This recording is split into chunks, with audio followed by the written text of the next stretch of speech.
Hey guys, welcome to my channel. আমি মহারাজান। এখন আমরা কথা বলবো হচ্ছে ফাইনালি জিদ্দার একটা ধামাকেদার আপডেট পেয়েছি জিদ্দার নিজের মুখ থেকে। জিদ্দার নিজেই বলে দিয়েছেন যে কেউ বলে বিপ্লবী, কেউ বলে ডাকাত, এই সিনেমাটা দুর্গাপুজোয় আসছে। আমার না সত্যি এখন খুব ভালো লাগে দেব ভার্সেস জিৎ ক্ল্যাশ হলে। কারণ বাকিরা যে নোংরামিটা করে, অন্তত এই দুই ভাই তো অন্তত সেই নোংরামি করবে না, মানে এইটুকু বিশ্বাস আছে। হয়তো ফ্যান্সরা অনেক মারামারি করে, বাট অবাক লাগে আমার যে এখন যা নোংরামি মানে রীতিমতো মার্কেটে হয়, তার তুলনায় দেব ভার্সেস জিৎ বোধহয় অনেক অনেক শ্রেষ্ঠ। এবার তোমরা বলবে যে এখানে তাহলে দেব ভার্সেস জিৎ ব্যাপারটা আসছেই বা কেন? দেবদা তো দুর্গাপুজোয় আসবে এমন কথা বলেননি। তো বন্ধুরা বলে রাখি, স্ক্রিনিং কমিটিকে সমর্থন জানায়নি দেবদা। স্ক্রিনিং কমিটি কি বলেছিল? দেবদাকে দুর্গাপুজোয় আসতে বারণ করেছিল। সেখানে এসবিএফ আসছে, সেখানে সুরিন্দর ফিল্মস আসছে, সেখানে উইন্ডোজ আসছে, দেবদাকে আসতে বারণ করেছিল, তাই তো? তো সেই সমর্থন কিন্তু দেবদা জানায়নি। তার মানে দেবদা কিন্তু দুর্গাপুজোয় আসতে চাইছে, ক্রিসমাসেও দেবদা আসবে। এক্ষেত্রে দুর্গাপুজোয় যদি দেবদা আসেন, সেক্ষেত্রে কিন্তু দেবদার একটা ছবি এবং জিদ্দার একটা ছবি, যেখানে এসবিএফ, সুরিন্দর ফিল্মস, ওদিকে তোমার উইন্ডোজ, তিনটে তিনটে ছবি হয়ে গেল। দেবদার একটা ছবি এবং জিদ্দার একটা ছবি, সেই কিন্তু ঘুরে ফিরে 5টা ছবি রিলিজ করবে। এবং দেখি স্ক্রিনিং কমিটি কিভাবে আটকায়। জিদ্দার নিজে মুখে কিন্তু বিষ্ণুপুরে ইভেন্ট করছিল, সেখানে কিন্তু জিদ্দা নিজে মুখে বলে দিয়েছে যে হাতে চোট পেয়েছি। সেই ছবি কিন্তু পুজোর মধ্যে রিলিজ করে যাবে। এই দেখো, সেটা কিন্তু খবরের মতন করে আর কি বেরিয়েছে আর কি। তো আমি এটা রূপমের থেকেই দেখতে পেলাম, রূপমের থেকেই জানতে পারলাম যে আমার পরের সিনেমা কেউ বলে বিপ্লবী, কেউ বলে ডাকাত, যার শুটিংয়ে আমার হাতে ইনজিওর্ড হয়, সেই সিনেমা 2026-এর পুজোর মধ্যেই আসবে। গতকাল বিষ্ণুপুর অনুষ্ঠানে সুপারস্টার জিৎ, এটা কিন্তু জিদ্দার নিজে বলে দিয়েছে। এবার সত্যি কথা বলছি, আসুক দুর্গাপুজোয় জিদ্দা, দেখিয়ে দিক জিদ্দার জালওয়া।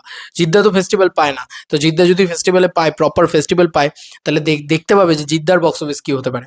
এবার ফাইনালি দেবদাও ছাড়বেন না পুজো, আর ওদিকে উইন্ডোজও ছাড়বে না পুজো, কারণ কেউ কাউকে কম্প্রোমাইজ তো করবে না। উইন্ডোজ ছাড়বে না পুজো, দেখে নিও, মিলিয়ে নিও আমার কথা।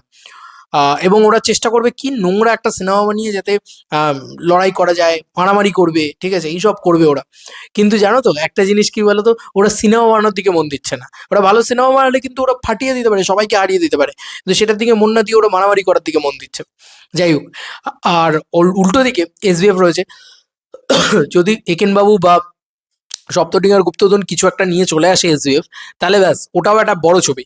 এবার দুর্গাপুজোর অবস্থাটা কিরকম, মানে নক্করজনক হবে, কিরকম নোংরা হবে তোমরা ভাবতে পারছো? সোনাদা এত বছর বাদে এলে এমনি বিজনেস করবে। দেবদার ছবি কি নিয়ে আসবে I don't know. Khadaan two I hope নিয়ে আসবে না, আই হোপ নিয়ে আসবে না, জানি না, নিয়ে চলে আসতেই পারে। দেবদাকে কিছু বিশ্বাস নেই, তবে আমি চাই না যে খাদান টু দুর্গাপুজোয় না এসে ক্রিসমাসেই আসুক। এবং প্রতিটা ফ্যান্সি সেটাই চাই যে দেবদা ক্রিসমাসে খাদান টু নিয়ে আসুক, কারণ ক্রিসমাস দেবদার জন্য লাকি উইন্ডো। আমি ধরলাম দেবদাকে বাদই দিলাম যে দেবদা হিউজ বিজনেস করতে পারলো না, কিন্তু জিদ্দা তো রয়েছে, কেউ বলে বিপ্লবী, কেউ বলে ডাকাত নিয়ে বড় ছবি নিয়ে।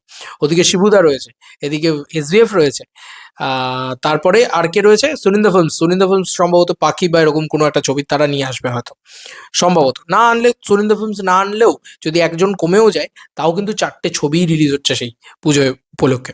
তো পুজোর লড়াইটা সাংঘাতিক হতে চলেছে, এবং জিদ্দা নিজে জানিয়ে দিয়েছেন যে পুজোর মধ্যেই আসবে। এবার এটা কিন্তু বলেননি জিদ্দা যে পুজোতে আসবে, পুজোর মধ্যে আসবে বলেছে। এবার হতেই পারে যে 15ই আগস্টে গেল। এবার তোমরা অনেকেই বলতে পারো বাইক অ্যাম্বুলেন্স দাদা তাদের তাহলে কবে আসবে? বাইক অ্যাম্বুলেন্স দাদা তো পুজোতে আসতে পারে, রিলিজ ডেট তো জানানো হয়নি।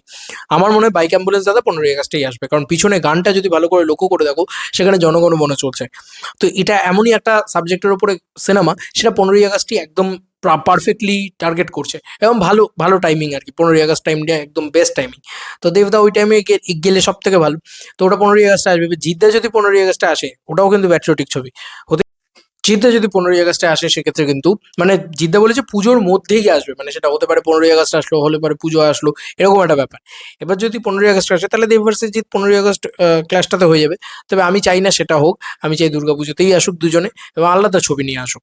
বাইক অ্যাম্বুলেন্স দাদা দেবদা যেরকম 15ই আগস্ট রিলিজ করছে সেটাই হোক, এবং জিদ্দা পুজোর সময় আসুক, কারণ পুজোর উইন্ডোটা অনেক বড় উইন্ডো, এবং সেই সময় ভালো ব্যবসা হয়, 15ই আগস্টের তুলনায় বেটার ব্যবসা হয়। তো পুজোর সময় কেউ বলে বিপ্লবী, কেউ বলে ডাকাত আসুক, দেবদা দেবদার মতন আর একটা ছবি নিয়ে আসুক, এবং বাদবাকি যে যা পারে যতগুলো পারে ছবি নিয়ে আসুক।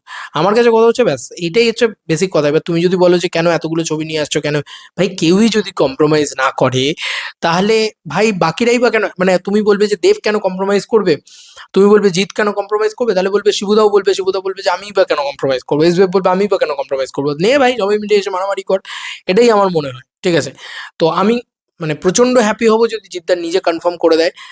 অনেকটা কনফার্ম করেও দিয়েছে যে পুজোর মধ্যেই আসবে।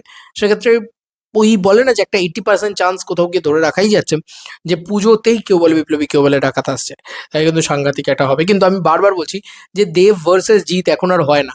মানে এরা দুজন এত ভদ্র, এত ভদ্র, এত ভালো যে এরা দুজনে নিজেদের ভিতরে মারামারি করে না। জিদ্দা দেবদার নামে গালাগালি করবে, করছে অন মিডিয়া, এবং দেবদা জিদ্দার নামে, এটা আমরা কখনো দেখি না বা দেখতেও পাচ্ছি না। অবাক করা বিষয়। কিন্তু দেখো অন্যান্য যত প্রডিউসার্সরা রয়েছে তারা যেই ক্ল্যাশ হয় সঙ্গে সঙ্গে ওর নামে গালাগালি করতে শুরু করে দেয়। মানে সেটা দেবের নামে গালাগালি করো, এ করো, দেবের এগেনস্টে গেলেই সঙ্গে সঙ্গে। তো এটা আমরা দেখতে পাচ্ছি, এটাই নিউ নর্মাল হয়ে দাঁড়িয়েছে এখন। এরকমটা কিন্তু বাংলা ইন্ডাস্ট্রি ছিল না, এটা নতুন হয়ে দাঁড়িয়েছে। যাই হোক, চলুক, এইভাবেই চলুক।